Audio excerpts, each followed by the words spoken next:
आज के प्रसंग में पुत्र प्रहस्त रावण से बोला, हे पिताश्री, जानकी जी को लौटा दिया जाए और वे स्त्री पाकर लौट जाएं तो व्यर्थ रार न बढ़ाई जाए, और यदि वो स्त्री पाने के बाद भी नहीं लौटते तो उनसे जमकर युद्ध किया जाए।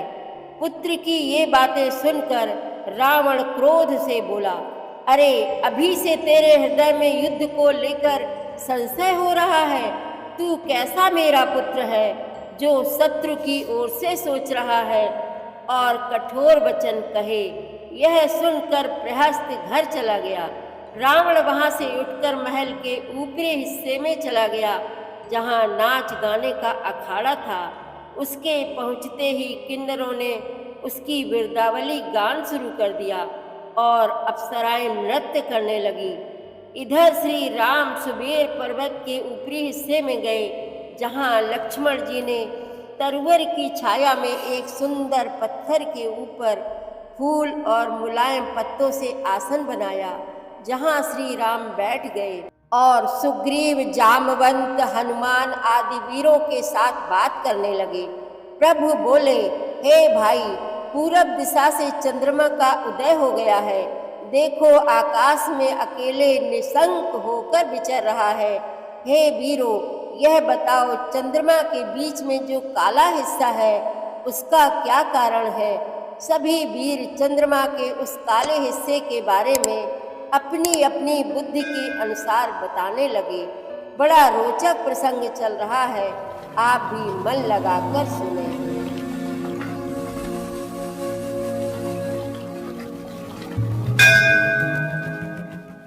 श्री रामचरितमानस पाठ को सुनने वाले सभी श्रोताओं का स्वागत है। राम राम जी। पाठ प्रारंभ करने के पहले बोलिए, सियावर रामचंद्र की जय, पवन सुत हनुमान की जय, श्री तुलसीदास जी महाराज की जय। नारी पाई फिर जाहि जो, तो न बढ़ाई अरारी, नाही तसन्मुख समर मही, तात करिय हठी मारी। यदि वे स्त्री पाकर लौट जाएं, तब तो व्यर्थ झगड़ा ना बढ़ाइए, नहीं तो यदि ना फिरें तो हे तात, सम्मुख युद्ध भूमि में उनसे हठ पूर्वक डटकर मार काट कीजिए। यह मत जो मानहु प्रभु मोरा, उभय प्रकार सुजसु जग तोरा। सुत सन कह 10 कंठ रिसाई, असीमत 60 के ही तो ही सिखाई। हे प्रभु, यदि आप मेरी यह सम्मति मानेंगे तो जगत में दोनों ही प्रकार से आपका सुयश होगा। रावण ने गुस्से में भरकर पुत्र से कहा, अरे मूर्ख, तुझे ऐसी बुद्धि किसने सिखाई? अबहि ते उर संशय होई, बेनु मूल सुत भयाहु गमोई। सुनि पितु गिरा परु से अति घोरा, चला भवन कही बचन कठोरा।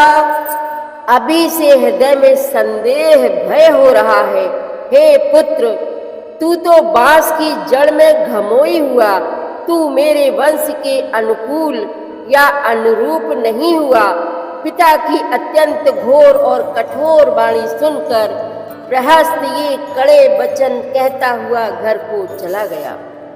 हित मत तो ही न लागत कैसे, काल विबस कहूँ भेजस जैसे। संध्या समय जानी 10 सीसा, भवन चलो निर्खत भुज बीसा।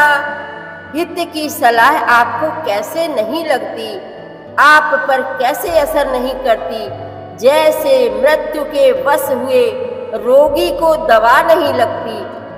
संध्या का समय जानकर रावण अपनी 20 भुजाओं को देखता हुआ महल को चला। लंका शिखर ऊपर आगारा, अति विचित्र तह होई अखारा। बैठ जाई तेहि मंदिर रावण, लागे किन्नर गुन गन गावन। लंका की चोटी पर एक अत्यंत विचित्र महल था। वहां नाच गान का अखाड़ा जमता था। रावण उस महल में जाकर बैठ गया।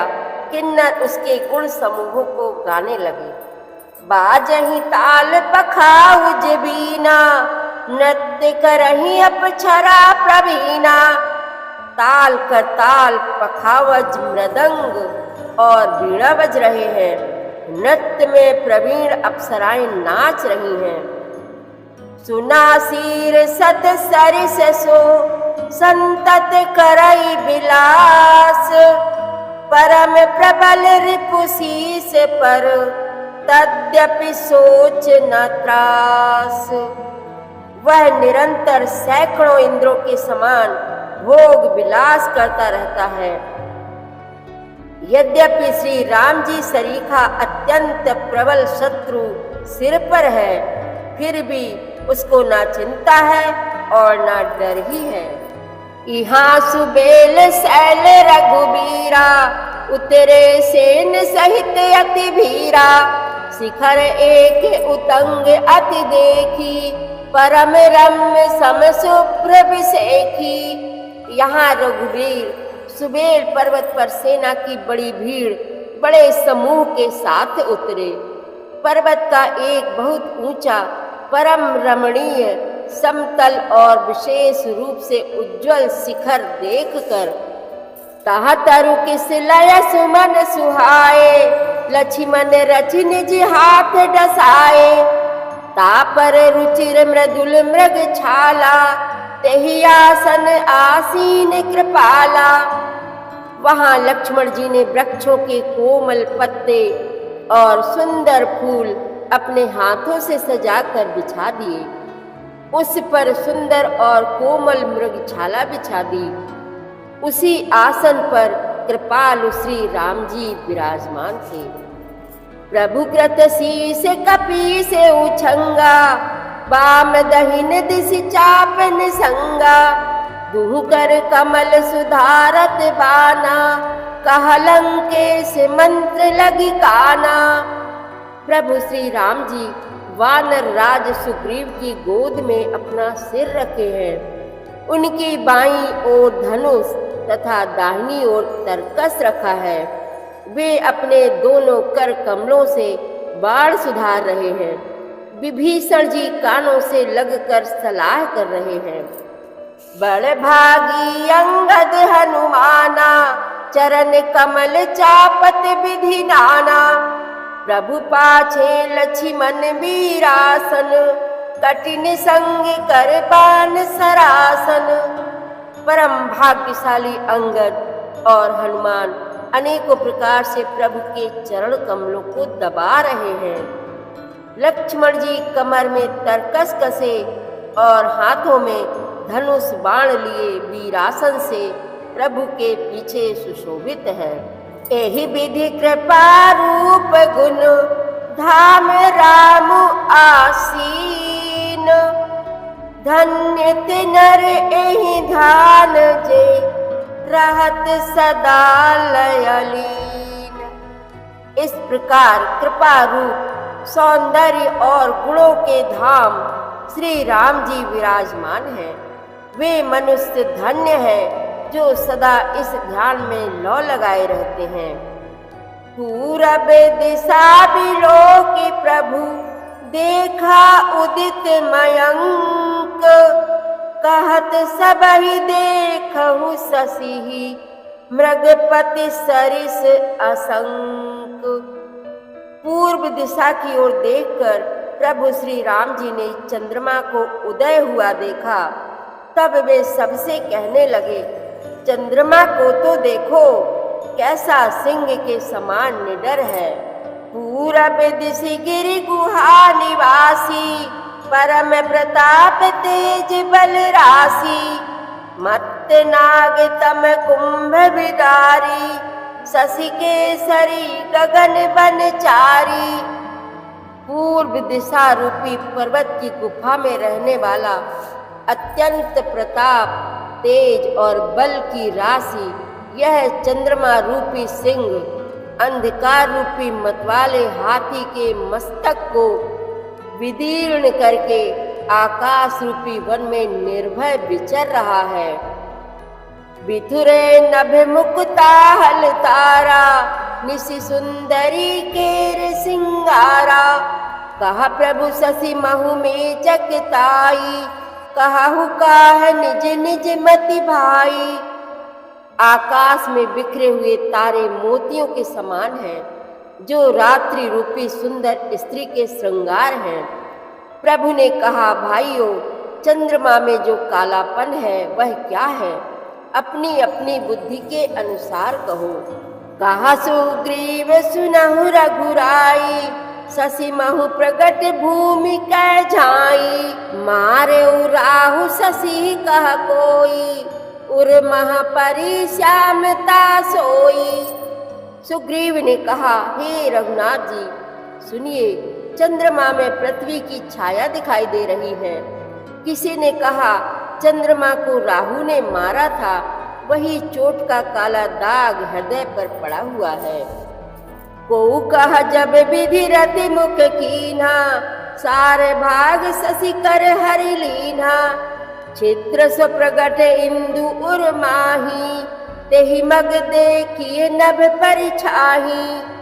कोई कहता है, जब ब्रह्मा ने कामदेव की स्त्री रति का मुख बनाया, तब उसने चंद्रमा का सार भाग निकाल लिया, जिससे रति का मुख तो परम सुंदर बन गया, परंतु चंद्रमा के हृदय में छेद हो गया। वही छेद चंद्रमा के हृदय में वर्तमान है, जिसकी राह से आकाश की काली छाया उसमें दिखाई पड़ती है। प्रभु कहा, गरल बंधु शशि केरा, अति प्रिय निज उर दीन बसेरा। विष संयुत कर निकर पसारी, जारत बिरहवंत नर नारी। प्रभु श्री राम जी ने कहा, विष चंद्रमा का बहुत प्यारा भाई है, इसी से उसने विष को अपने हृदय में स्थान दे रखा है। विष युक्त अपने किरण समूह को फैलाकर वह वियोगी नर नारियों को जलाता रहता है। कहा हनुमंत सुनहु प्रभु, शशि तुम्हार प्रिय दास। तब मूरति विधु उर बसती, सोई श्यामता आभास। सियावर रामचंद्र की जय, पवन सुत हनुमान की जय। श्री तुलसीदास जी महाराज की जय। प्रतिदिन श्री रामचरितमानस पाठ में शामिल होने के लिए हमारे चैनल अपनी विरासत को सब्सक्राइब कर लीजिए और घंटी का बटन भी दबा दीजिए, जिससे रोज़ सुबह 7 बजे आपके मोबाइल में 3 दोहे रामायण पाठ के आ जाएंगे। वीडियो को ज़्यादा से ज़्यादा शेयर करके इस नए काम में भागीदार बनिए। धन्यवाद।